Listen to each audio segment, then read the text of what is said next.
The dusty street was loud with laughter and cruelty. A drunk man stumbled forward, gripping a young girl by the arm before shoving her into the dirt. People gathered, watching like it was just another ugly scene in a forgotten town. "Take her!" the man shouted, slurring his words. "She's deaf, useless. I don't want her." The girl hit the ground hard but didn't cry. She stayed still, her small hands pressed against the dirt.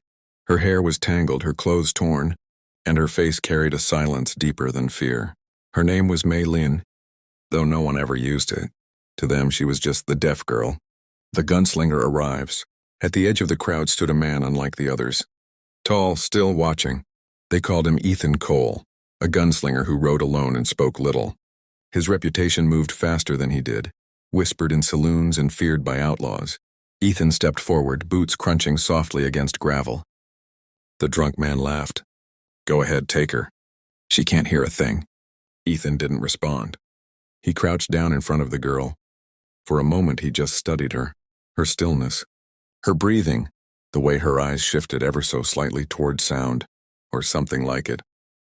Then in a voice barely above a whisper he said, "I know you can hear me." The girl's fingers twitched. Just slightly. No one else noticed. But Ethan did. A secret hidden in silence. He stood up and reached out his hand. "Come with me," he said gently. The crowd laughed. "She won't understand you," someone mocked.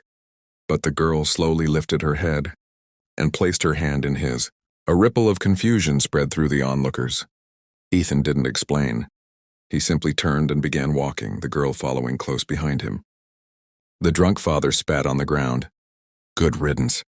A new beginning. Ethan's cabin sat far from town, surrounded by open land and quiet winds.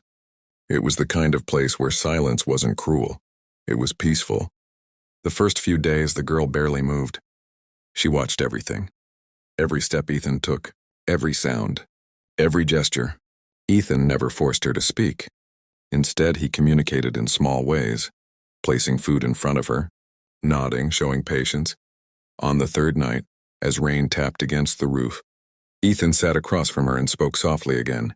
"I know you're not deaf." The girl froze. Her eyes slowly lifted to meet his. "I've seen men pretend before," he continued. "People survive in different ways." A long silence followed. Then for the first time her voice came out, soft, fragile, but clear. "You noticed?" Ethan gave a small nod. "Her truth." Her name was Mei Lin. She wasn't deaf.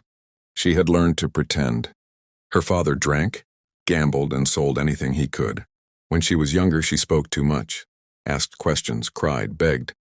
It only made things worse, so she stopped. She became silent, invisible.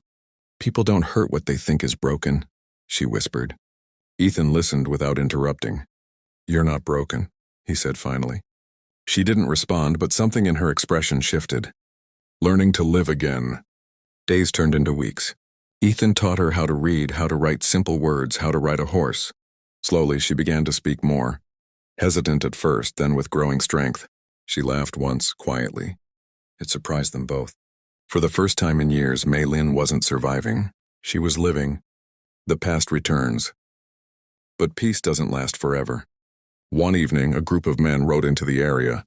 Rough, loud, dangerous. At their center, her father. Drunk, angry. He had come for money. "She's mine," he shouted when he saw Mei Lin. "You took what belongs to me." Mei Lin froze, fear gripping her chest. Ethan stepped in front of her. "She's not going anywhere." The man laughed. "You think you can keep her?" Ethan's hand rested near his gun, but he didn't draw it. "You already gave her away," Ethan said calmly. "Remember?" The drunk man hesitated. For a moment, uncertainty flickered across his face.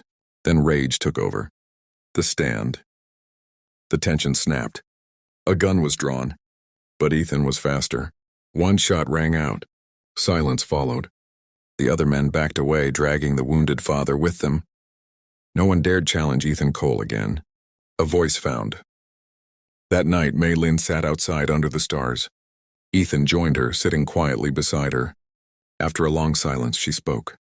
"I heard everything." That day, Ethan looked at her. "When you said you knew," she continued.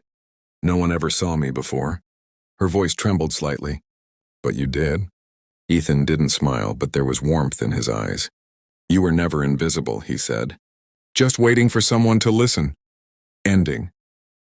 Years later, travelers passing through the land would sometimes speak of a quiet home far beyond the town, a place where a former gunslinger lived, and a young woman who once pretended she couldn't hear. They said she had the sharpest ears of anyone alive, but more than that, she had finally found her voice. And this time, the world listened.